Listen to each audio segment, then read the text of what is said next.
Assalamualaikum warahmatullahi wabarakatuh. Innal hamdalillah nahmaduhu wa nasta'inuhu wa nastaghfiruh wa na'udzu billahi min syururi anfusina wa min sayyiati a'malina. May yahdihillahu fala mudhillalah wa may yudlil fala hadiyalah. Asyhadu an la ilaha illallah wa asyhadu anna Muhammadan abduhu wa rasuluh la nabiyya ba'da. Allahumma salli wa sallim ala nabiyyina Muhammad sallallahu alaihi wasallam wa ala alihi wa sahbihi wa man sara ala nahjihi ila yaumiddin, amma ba'd.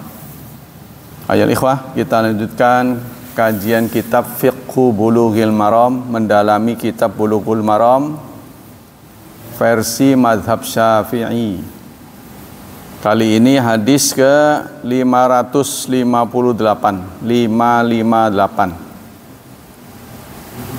Bismillahirrahmanirrahim. Wa an Hakim ibni Hizam radhiyallahu anin nabi, dari nabi, qala al yadul ulya khairun minal yadis sufla. Tangan di atas lebih baik daripada tangan di bawah. Wabda biman ta'ul, mulailah dengan orang yang menjadi tanggung jawabmu. Mulailah dengan keluarga maksudnya. Wa khairus sadaqah an dhahri gina.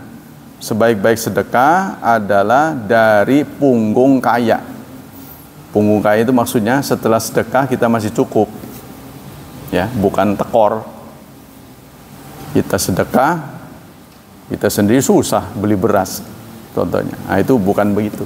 Sebaik-baik sedekah adalah sedekah yang diberikan kitanya enggak kekurangan. Wa may yasta'fif, barang siapa yang istighfaf, istighfaf itu memelihara diri, ya, enggak ngemis, yu'iffahullah, maka Allah akan cukupkan dia. Ya, kita jangan menjadi mental pengemis. Wa may yastaghnillah yughnihullah, yughnihullah. Barang siapa yang berusaha kaya, jadi merasa cukup, maksudnya kaya itu tidak butuh orang, ya, maka Allah akan kayakan dia. Apa maksud dari hadis ini? Kesimpulan hadis ini, pertama, al-hatsu al-infaq fi wujuhi ta'at, anjuran untuk infak. Infak itu menyokong kebaikan. Ya, infak yang wajib namanya zakat. Kalau yang sunnah namanya sedekah. Tapi sedekah itu sendiri lebih luas. Jadi kalau buat lingkaran terluas itu adalah sedekah. Ya, sedekah itu bisa dalam bentuk harta, tenaga, pikiran. Maka itu Rasulullah menyatakan at-tabassum li akhika sedekah. Senyum kepada temanmu adalah sedekah. Mungkin itu sedekah paling murah. Karena muka selalu kita bawa kemana-mana. Kalau kita sedekah harta, kadang-kadang dompet ketinggalan. Uang ketinggalan. Tapi kalau muka kan selalu dibawa. Ya. Senyumlah. Nah, itu paling murah. Kemudian kalau bentuknya harta, itu namanya infak. Di lingkaran besar, tenaga, pikiran, seluruh yang kita punya itu namanya sedekah. Kalau bentuk uang namanya infak. Dibagi lagi ke dalamnya itu ada yang wajib, ada yang sunnah. Yang sunnah namanya sedekah kita, populernya sedekah. Kalau yang wajib namanya zakat. Yang kedua, afdalus sadaqah ma baqiya sahibuha ba'da ghaniyan. Sebaik-baik sedekah adalah, ya, pemiliknya nyisa, masih ada sisanya, ya, untuk menghidupi dirinya. Jadi jangan dihabisin sama sekali. Kalau dalam Al-Quran surat Al-Furqan ya, alladzina yunfiquna amwalahum, apa itu, sedang ya istilahnya, qawama, yang sedang. Nah, jadi tidak pelit, tidak boros. Wa kana baina dzalika qawama, dan menengah di antaranya, medium ya. Jadi jangan sampai kita sedekahkan harta kita, anak istri keteteran. Itu juga tidak boleh. Wa mustaghniyan bima baqiya ma'ahu, serta mustaghni, tidak butuh pada orang karena kita sudah cukup. Ya itu ya. Kalau menurut ya Buya Hamka, ya itulah 5 tangga kebahagiaan. Pertama, kita hidup tahu makna dan tujuan hidup. Kita hidup untuk apa, dari mana ke mana, dan apa saja yang kita lakukan. Yang kedua, punya pekerjaan. Kalau kita nggak kerja, seperti sekarang ini nganggur, itu kayaknya gabut gitu. Nggak tahu apa yang harus dikerjain, bingung. Nah ini bingung sakit. Ya, sakit, masuk rumah sakit, keteteran biaya. Makanya saya sering menasihati murid-murid saya, kalau jadi orang miskin jangan sering sakit. Karena dunia kesehatan ini kejam sekali, mahal, kejam. Kalau Anda perhatikan, orang nggak punya duit, nanti pihak kesehatan katanya ini penuh, kamar penuh, udah jelas-jelas kosong. Kalau berduit aja kosong. Tuh ya. Nah ini memang kalau dibilang apa aksi tipu-tipu, dibilang iya ada, dibilang enggak ada. Kerok itu menilai.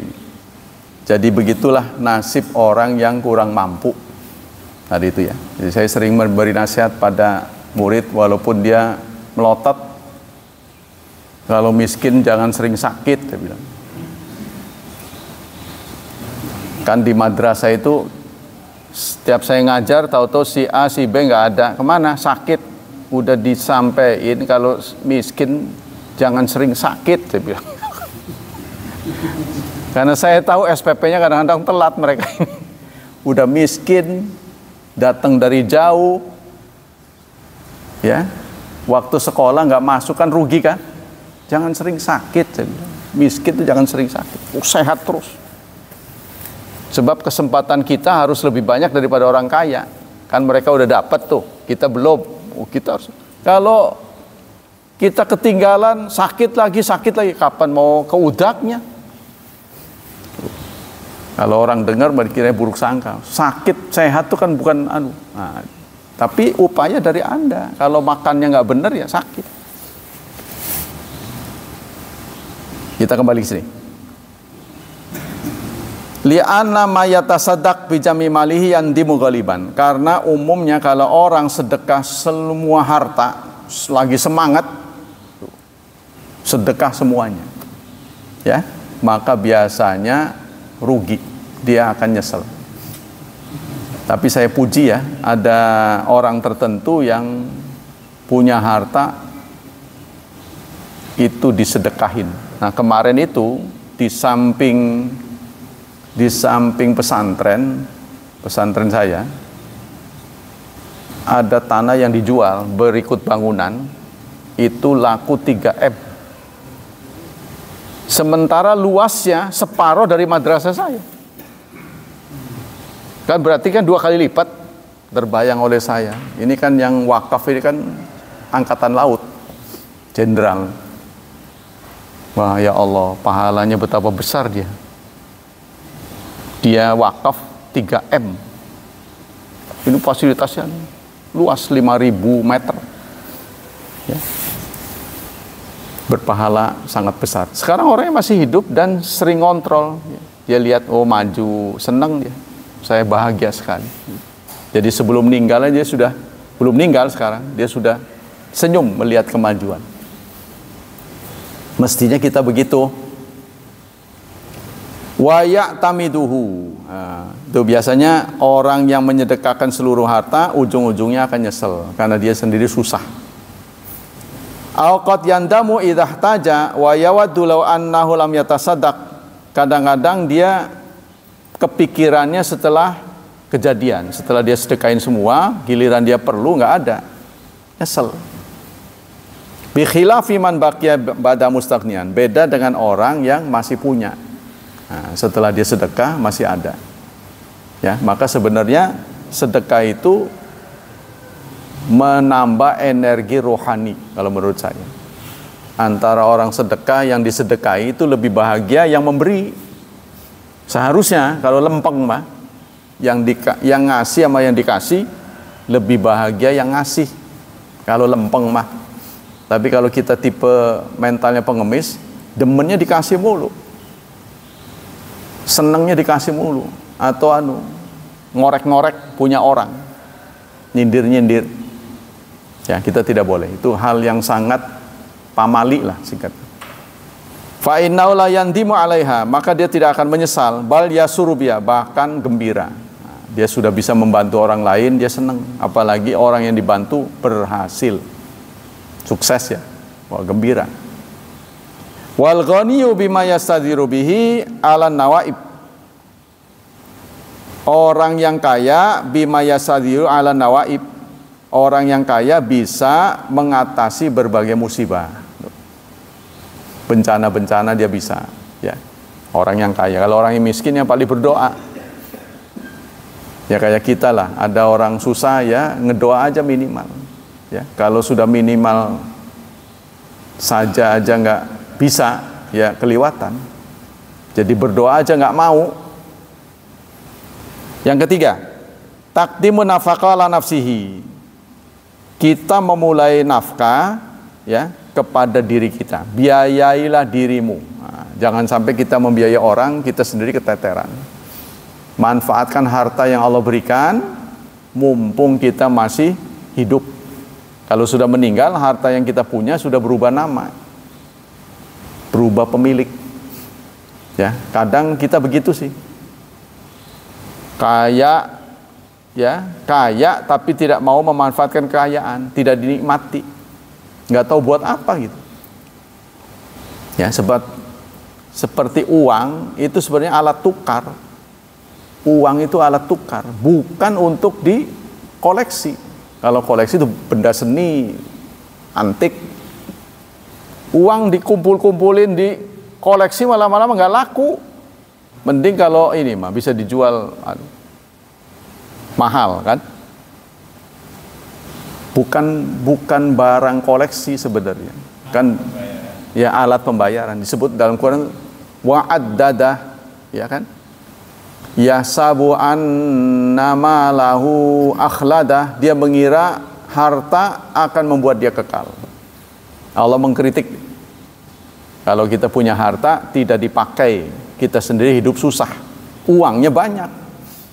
Lain hal kalau uang nggak punya duit banyak tapi tidak dinikmati. Bahkan saya melihat orang kafir pun banyak yang sadar, orang kafir.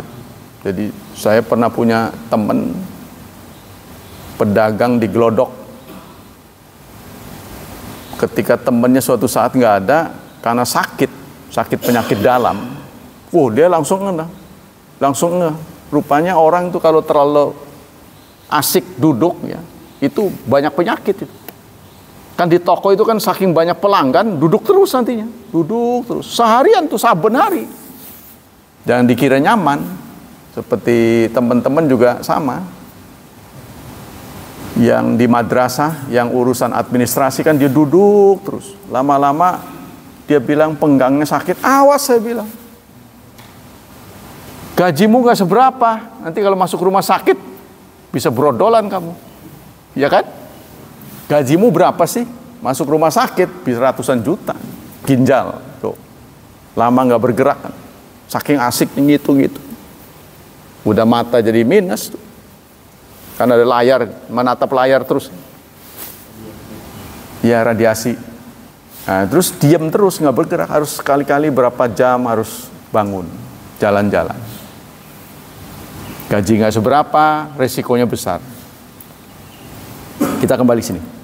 Li'anau munhasiratun fihi. Jadi seseorang harus mendahulukan dirinya. Tetangga kita kan ada yang kaya sudah wafat, rumahnya banyak, kontrakannya banyak, nggak dibawa ke kuburan. Siapa yang menikmati ahli waris? Itu kata orang tuh bodoh. Ya kalau dia sekedarnya perlu, ya dia sudah nikmati, nggak masalah. Adik ipar saya, adik saya kaya, sekarang dia jadi janda kan, wah pelesiran terus, dinikmati. Dia bilang bagus lah, bagus memang harus begitu. Ya. Sudah usia lanjut, dia juga sering kan, ke tempat ibadahnya. Dia kan budak, sering ke Thailand, nanti sering ke Kelenteng. Ya bagus ya. Dia juga sama, artinya orang kafir pun ingat agamanya, apalagi orang Islam.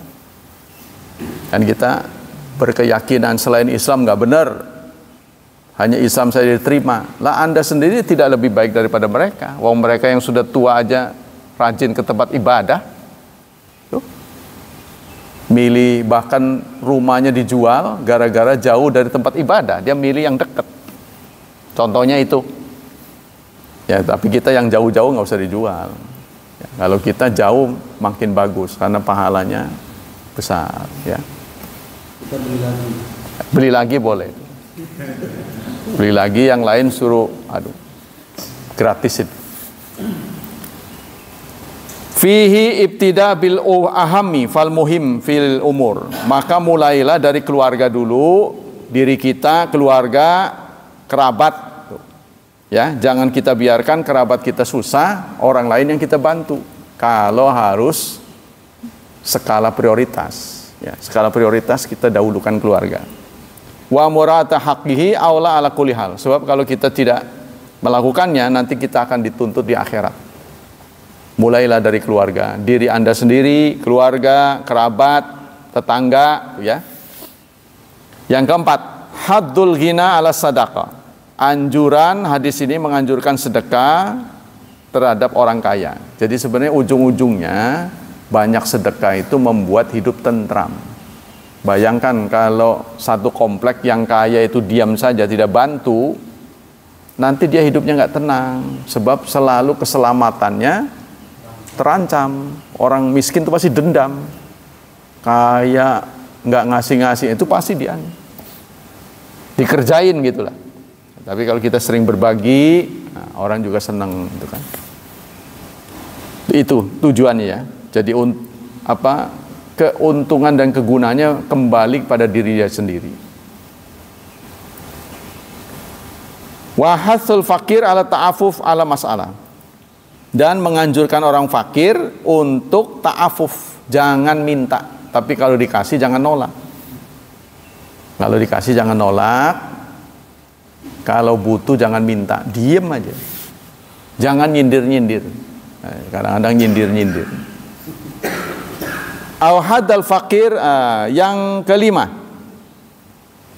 Ya, jadi kita tadi dilarang kalau kita kaya, Allah mentakdirkan kita kaya, kita diminta berbagi. Kalau Allah takdirkan kita miskin, maka kita diminta tahan diri.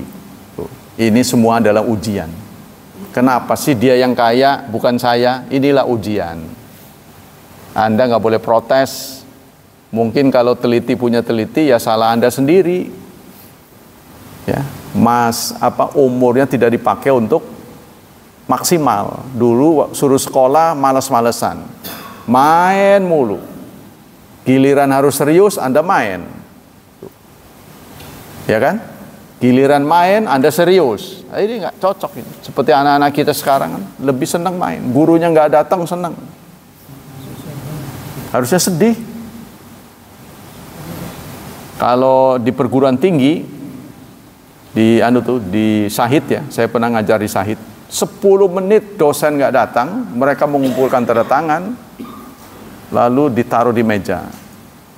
Kami yang bertanda tangan di bawah ini, 1 si ini, 2 nama-nama yang hadir telah hadir di kelas ini jam sekian, namun dosen tidak datang. Kami sangat prihatin, tanda tangan, wassalam. Di madrasah mah nggak ada begitu. Seneng.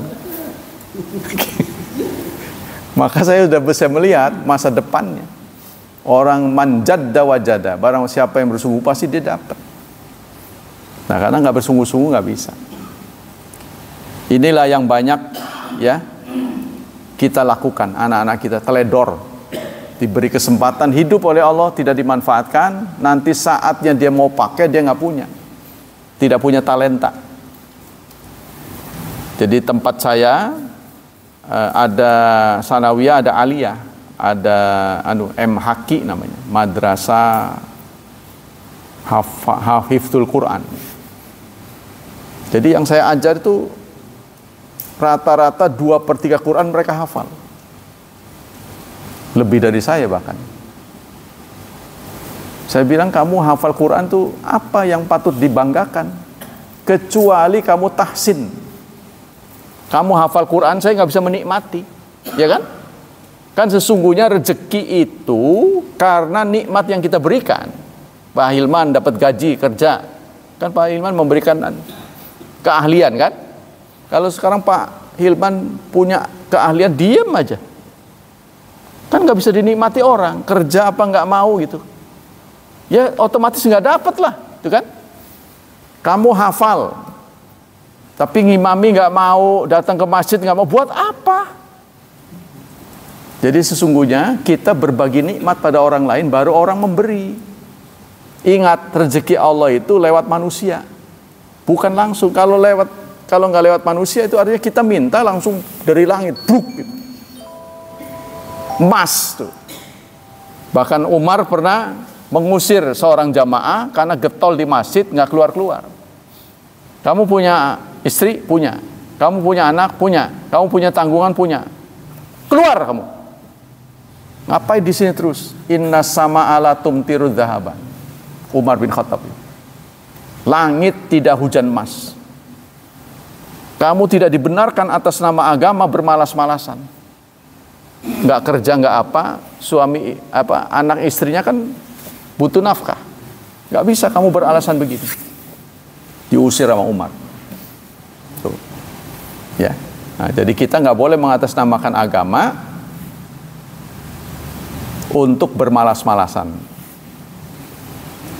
untuk menjadi orang miskin, nggak boleh, ya kan? Pak Agus miskin contohnya, kan nggak niat kan? Kalau niat jadi orang miskin nggak boleh. Saya berniat jadi orang miskin nggak boleh. Kaya, orang Islam itu harus kaya. Rukun Islam yang kelima tuh haji. Kalau nggak benar-benar kaya nggak bisa. Walaupun kalau kayanya keliwatan karena sombong nggak berangkat juga. Haji Furoda ya. Haji Furoda. Dia nggak mau ngantri lagi, duit mentang-mentang duit banyak, sudah pede bener mau berangkat, nggak dikeluarin visanya. Jadi ternyata kekayaan itu tidak selalu bisa membuat orang berangkat. Nah itu ya perkembangan. Wa an Abi Hurairah, dari Abi Hurairah radhiyallahu anhu qala qila ya Rasulullah ayu sadaqah afdal. Ya Rasulullah, sedekah manakah yang paling utama? Ini keutamaan sedekah yang mana? Qala juhdul muqil, kesungguh-sungguhan orang yang nggak punya. Mukil ini orang yang sedikit, punyanya cuma sedikit, sedekah juga, tapi nggak habis-habisan. Itu yang tadi yang nggak boleh kan habis-habisan. Udah dapatnya dikit, ya, di tangan sedikit, sedekah juga. Juhdul mukil katanya. Wabda biman ta'ul, mulailah dari orang yang di sekitarmu, maksudnya keluarga, dari dirimu dan keluargamu. Hadis riwayat Ahmad, Abu Dawud dan disahihkan Ibnu Khuzaimah, Ibnu Hibban. Apa kesimpulan hadis ini? Al-hathu ala sadaqah walau bil qalil. Anjuran bersedekah meskipun sedikit. Coba kita bandingkan, mana yang lebih berharga? Sedekah 50.000 atau 5 juta menurut Anda? Mana yang lebih berharga? Jawabannya relatif. Walaupun 50.000, kalau uang yang di kantongnya hasilnya cuma 100, berarti kan dia keluar 50%. Ya kan? Sementara yang ngeluarin 5 juta, dia punya 5M di sana. Tabungannya. kecil itu. Ya apalagi money laundry ya kan, yang cuci uang. Kan di sekitar kita nih banyak pejabat-pejabat yang cuci uang. Ayo sedekah afdal. Nah, kembali ke sini ya. Jadi ini anjuran sedekah walau bil qawil wa yu'ayyidu ma rawa Abu Hurairah anna Rasulullah kan sab'u dirham sib'ata alf sabaqa dirhamu mi'ah alfa dirham. 100 dirham ngebalap 1000 dirham. Rasulullah pernah bersabda 100 membalap 1000. Ngebalap, menang. Lalu sahabat bertanya, wa kaifa? Kok bisa? Kana li rajul dirhamani. Seseorang punya 2 dirham. Ya? Bukan 100 dirham, 1 dirham. Sabaqa dirhamun mi'ata alfi dirham. Ngebalap 100.000 dirham. 1 dirham ngebalap 100.000 dirham. Kok bisa? Sahabat bertanya. Karena 1 dirham itu dimiliki orang miskin yang punya 2 dirham. Jadi dia sedekahkan 50%-nya. Tasaddaqa bi ahadima wan talaka. Nah, dia pergi sedekah kemudian dia pergi. Wa rajulun ardi malihi, kemudian orang yang bersedekah 100.000 ya, 100.000 dirham, dia pulang dengan kekayaan yang sama. Artinya kekayaannya di rumah itu masih banyak. Dia hanya mengeluarkan 100.000. Wan talaka rajulun ila ardi malihi fa akhadha minhu ilfadan fatasaddaq. Yang satu yang bersedekah 100.000 itu mengambil sebagian kecil dari hartanya, dari miliknya dia sedekahkan 100.000. Jadi yang 1 dirham mengalahkan 100.000 karena dilihat dari kepemilikannya yang sedikit. Yang kedua, yujma'u bainal hadis wal hadis sabiq khairu sadaqah dzarikina an yakhtalif bi ikhtilafi ahwalin nas. Jadi kalau dikumpul-kumpul hadis ini ya, dengan tadi itu sebaik-baik sedekah adalah sedekah yang keluar dari orang yang cukup ya, maka sedekah itu tergantung orangnya. Tuh, tergantung dari mana. Fi sabri ala faqa wa syiddah, terhadap kesabaran takdir Allah yang pahit untuk orang miskin, dia punyanya segitu dia beri ya. Wal iktifa bi aqal kifayah, serta merasa cukup dengan apa yang ada. Nah ini ya, jadi orang yang terhormat adalah orang yang tidak ya minta-minta. Yang ketiga, wujubul bad'i bil infaq was sadaqah bil muhimi fal muhim. Wajib memulai dengan infak dan sedekah dengan orang-orang yang penting, prioritas. Ya, jadi sedekah itu prioritas. Wal aula ayunfiqa ala nafsi. Pertama dirinya dulu. Jangan sampai dia sedekah tapi dia sendiri nggak makan.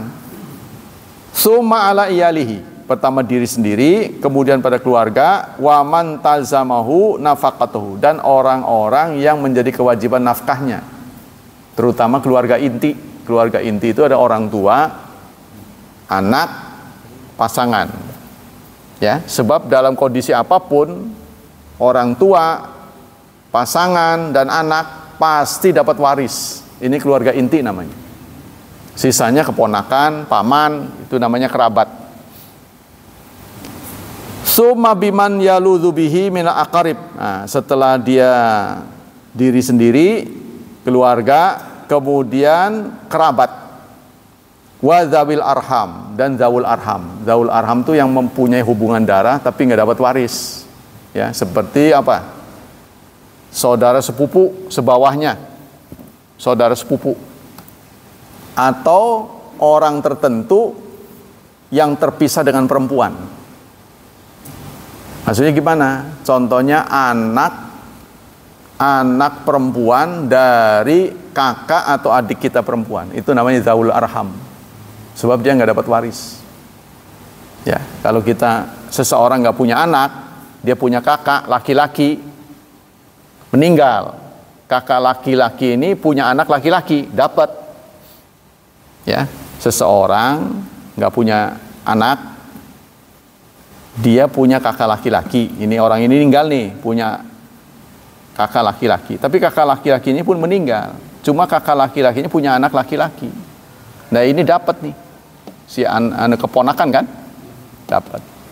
Tapi kalau dia punya teteh atau punya kakak perempuan, walaupun si perempuan ini punya anak laki-laki, nggak dapat. Jadi selingannya perempuan, nggak dapat. Namanya dzawul arham dalam Islam, terpisah oleh perempuan. Ya, tapi itu tetap diprioritaskan manakala kita punya harta lebih. As-sadaqah alal miskin sadaqah. Rasulullah pernah menyampaikan, diceritakan oleh Salman bin Amir, sedekah kepada miskin adalah sedekah, nilainya 1. Wa hiya ala dzi rahmi sintani, kepada miskin plus saudara 2. Ya. Kemudian kalau miskin saudara tetangga 3 nilainya. Ngerti nggak? Jadi kita katakanlah punya tetangga nih, ya, katakanlah kita punya hartanya 6, harta kita 6 jumlahnya, contoh ya. Kita punya tetangga pertama bukan muslim, tetangga juga kan. Nah, yang kedua muslim saja, tapi bukan keluarga. Yang ketiga, di samping muslim dia ada darah dengan kita, masih hubungan saudara. Nah, kalau kita punya 6, maka 1 kita berikan kepada tetangga yang non muslim, 2 kita berikan tetangga yang muslim, 3 kita berikan kepada tetangga yang muslim plus kerabat. Tuh, kurang lebih begitu tuh, ya, angkanya. Jadi kita prioritaskan, termasuk ini kurban. Kurban juga bisa dibagi kepada tetangga walaupun non muslim. Ya, kalau mereka Natalan kita nggak dapat. Tapi orang Islam bahagia, mereka ikut bahagia, bener nggak? Contohnya kita puasa, tumben-tumbenan, bengkel aja dibuka takjil. Bengkel motor kan nggak laku tuh. Ya, kalau udah perpekan ya.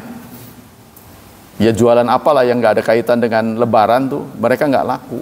Nah, terus dia buka itu, jual gorengan segala itu. Saya tanya, kok bengkel jual gorengan? Iya Pak, ikut meramaikan tuh, dapat rezeki dia. Kita sibuk, dia dapat rezeki. Ya. Nah itulah Bulughul Maram. Kita ganti pelajaran. Bismillahirrahmanirrahim. Beberapa keyakinan penting tentang iman. Iman adalah perkataan dan perbuatan. Ini kita dudukan persoalan dulu ya. Menurut akidah Ahlus Sunnah wal Jamaah, al-imanu qaulun wal amal. Ucapan dan tindakan. Jadi iman itu tidak bisa sekedar dalam kalbu. Tidak bisa. Seperti ketika kita menasihati orang yang tidak berjilbab. Kenapa Anda tidak menutup aurat? Yang penting kita jilbabin hatinya. Bagaimana itu hati pakai jilbab? Ya kan? Kalau menurut ini pendapat Ahlussunnah wal Jamaah, seorang yang menyatakan beriman itu tidak bisa dengan ucapan. Gak bisa. Makanya saya pernah menangani saudara sepupu, ya, paman dan bibi istri saya.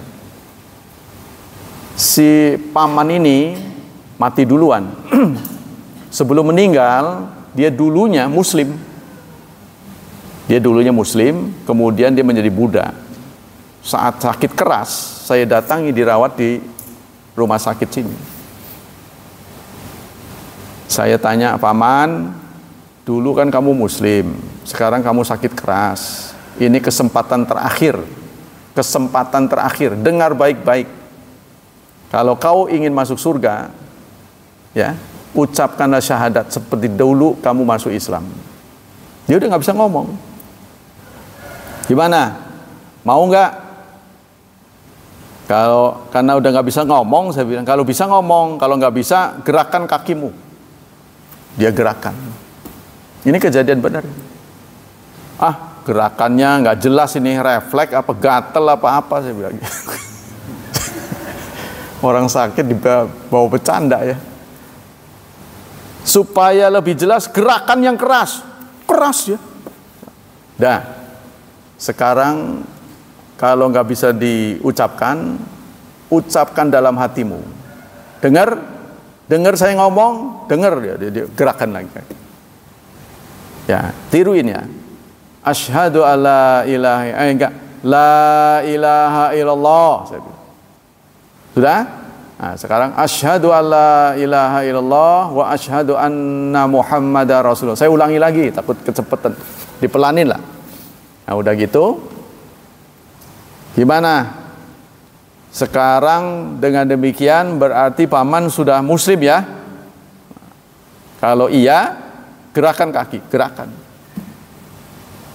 Nah, nanti kalau datang waktu sholat saya bilang.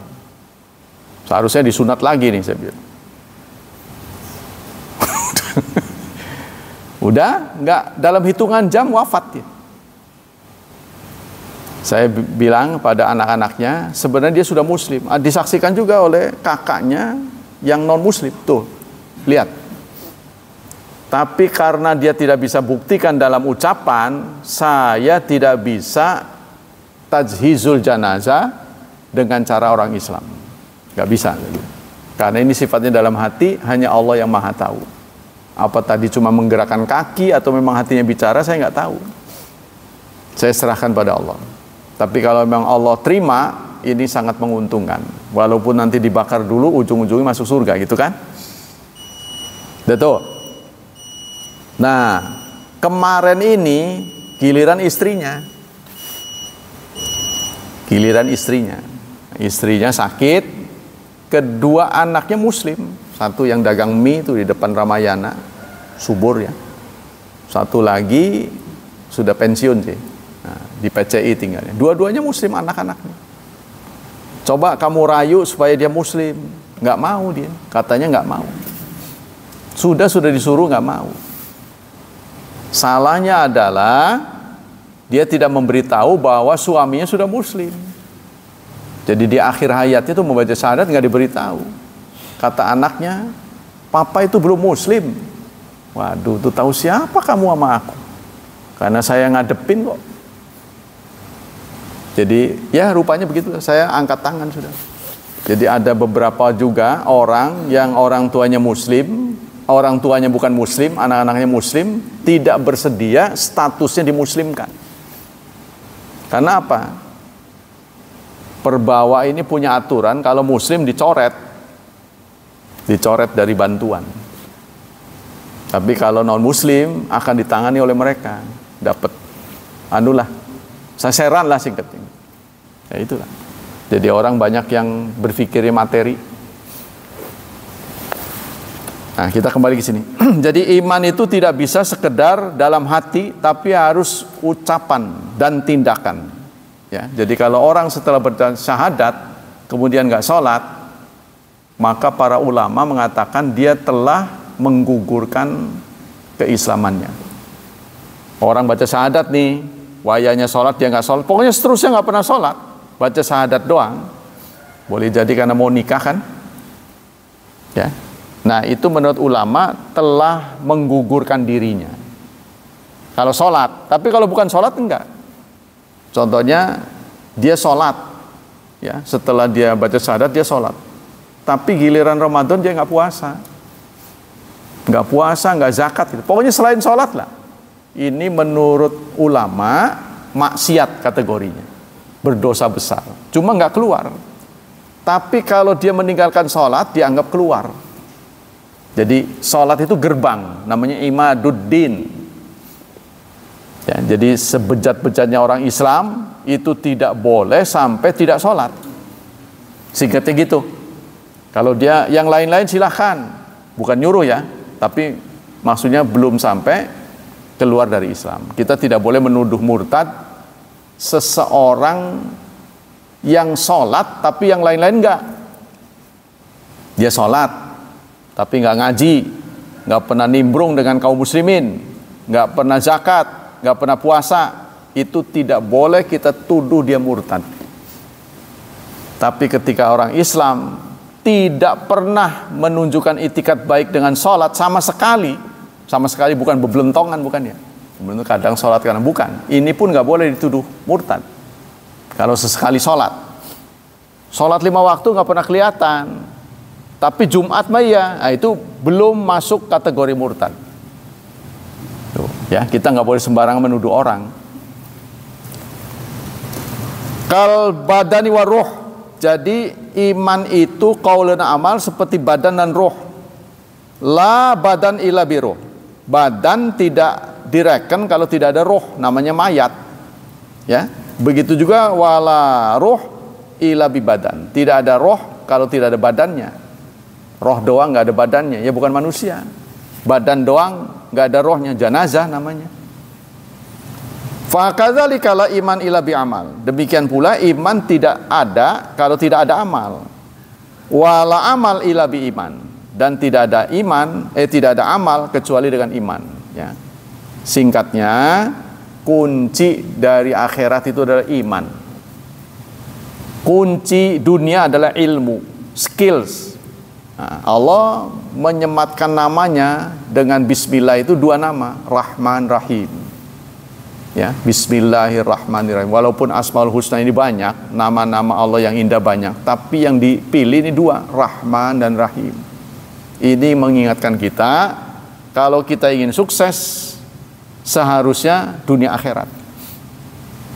Seharusnya kita sukses dunia akhirat. Paling tidak kalau harus milih sukses akhirat daripada sukses dunia akhirat mah enggak. Ya, mending kalau bisa nih, pertama unggulan sukses dunia akhirat. Kalau nggak bisa, sukses akhirat dunianya nggak seberapa. Jangan sampai terjadi sukses dunia, akhiratnya nggak ada. Lebih parah lagi, dunia nggak sukses, akhirat nggak dapat.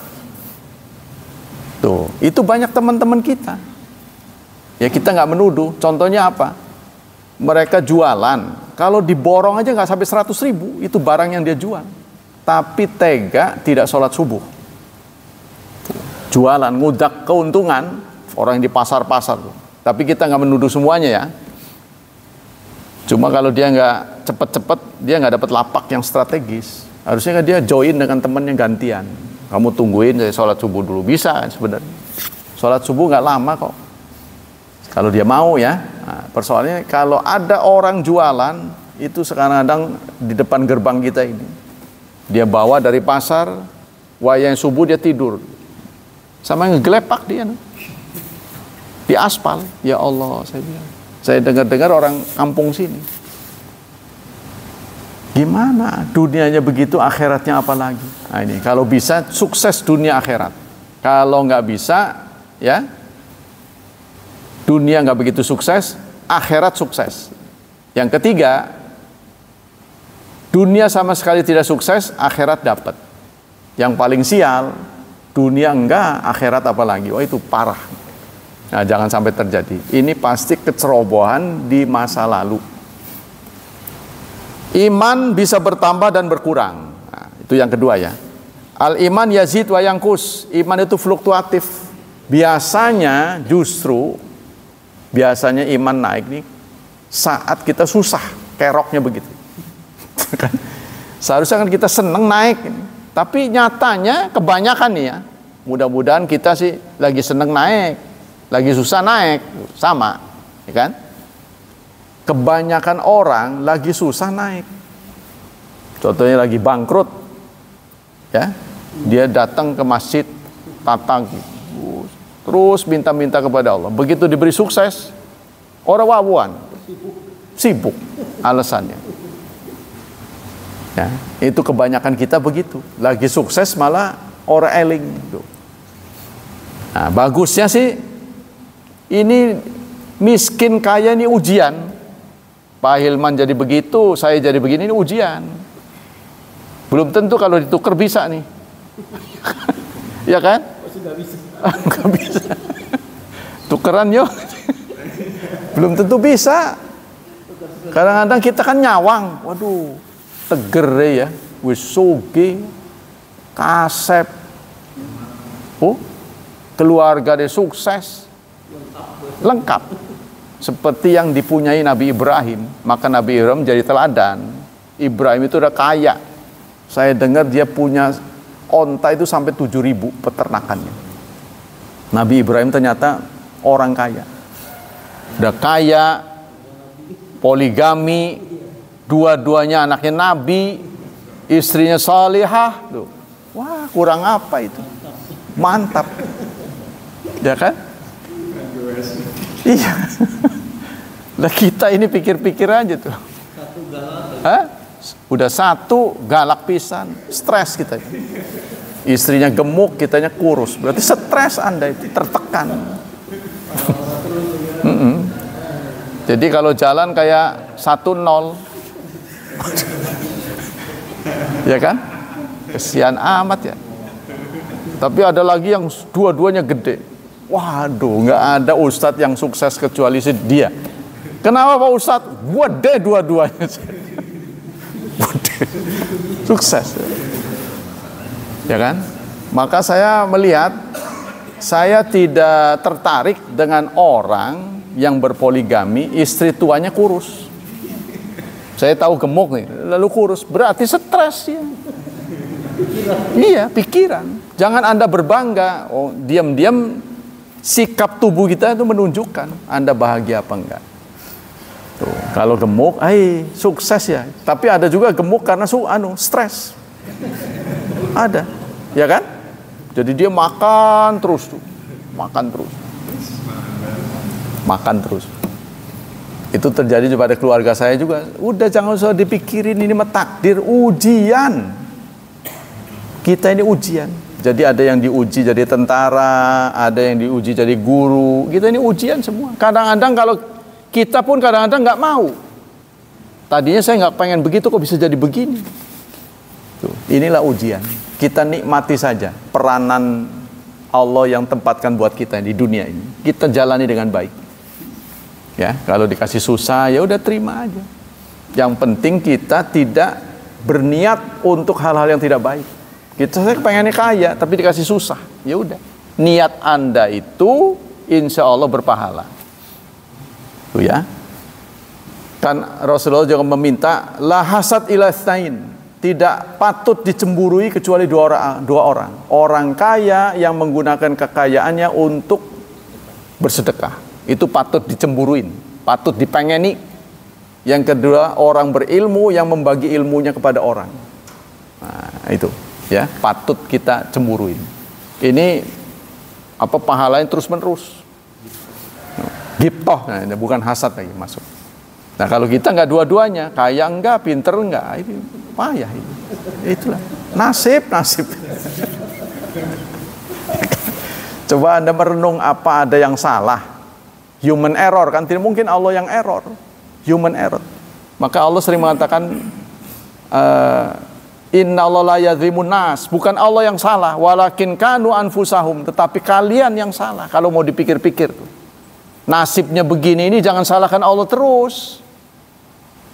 Karena kalau Anda salahkan terus, nanti Anda tidak ikhlas menjadi muslim.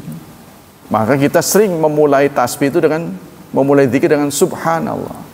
Subhanallah itu menzerokan Allah dari berbagai kesalahan. Ya Allah, kenapa saya begini? Itu Anda bertanya-tanya menyalahkan Allah itu. Sebab yang salah hanya satu di antara dua. Kalau enggak Allah, Anda pilih mana? Enggak mungkin ini takdir. Sudah seharusnya saya begini. Pasti ada kesalahan. Kalau tidak dari sana, Anda. Tuh. Ya, jadi kita harus ikhlas menerima takdir. Bentar lagi ya. Berapa menit lagi? Innal ibad la yatasawun fil iman. Hamba tidak sama imannya. Dalam soal keimanan tidak sama. Wala yatamatsalun fi abadan, dan tidak mungkin sama persis, identik. Wa anal qaula yatasawi imanun nas. Ucapan sangat bergantung kepada iman yang di dada. Ucapan kita tergantung pada keimanan. Kalau kita imannya baik, pasti ucapan kita akan baik gitu. Dan begitu seterusnya.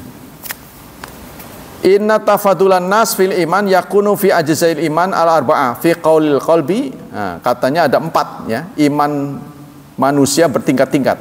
Pertama dalam hati, yaitu tasdik, membenarkan. Wa fi qaulil lisan hiya dzikru. Kalau di lisan itu namanya zikru, zikir. Wahya a'malu qulub wa fi amali jawarih. Begitu juga ada amal hati dan amal jawari, anggota tubuh. Contohnya niat yang baik itu amal hati, tidak berprasangka, ya, tenang. Nah, itu sudah waktu ya. Dan anggota tubuh. Nanti dalam indeks Al-Quran tentang kesuksesan dibutuhkan 8 amal qulub dan 6 a'malul jawarih supaya kita sukses. Tapi karena waktunya habis, insya Allah kita akan bahas pada pertemuan yang akan datang. Demikianlah kajian pagi ini. Semoga Allah SWT melimpahkan pahala yang berlipat ganda untuk kita. Semoga Allah tetap berkenan menjaga dan melindungi kita dari wabah dan fitnah, dari syubhat dan syahwat. Dan ketiga, kita mohon kepada Allah SWT supaya hidup anak-anak kita dimudahkan, diberkahi, dan ditakdirkan Allah menjadi hambanya yang saleh dan salihat. Subhanakallah wa bihamdika asyhadu alla ilaha illa anta astaghfiruka wa atubu ilaik. Wassalamualaikum warahmatullahi wabarakatuh.